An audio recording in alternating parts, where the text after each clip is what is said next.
তৃতীয় ধাপের পরীক্ষা স্থগিত করা হোক, বন্ধ করা হোক এবং আমাদের পরীক্ষা আবার পুনরায় চালু করা হোক। পরীক্ষার প্রশ্ন ফাঁস হয়েছে তৃতীয় ধাপে, যেটা একেবারেই কাম্য ছিল না।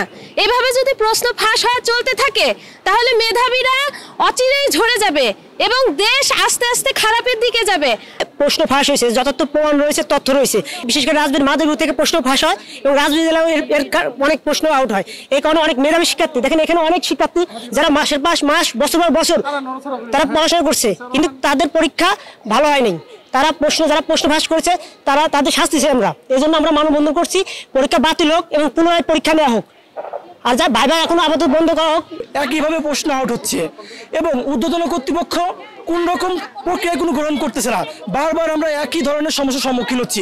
আমরা এবার তৃতীয় ধাপের পরীক্ষার্থী ছিলাম, আমরা দেখেছি পরীক্ষার পরে আমরা শুনতে পাচ্ছি প্রশ্ন আউট হচ্ছে এবং ঊর্ধ্বতন কর্তৃপক্ষ পিএসসিতে এটা সঠিকভাবে বিশ্লেষণ করে, তা আমরা আশা করি এই পরীক্ষাটা বাতিল হওয়া সম্ভব।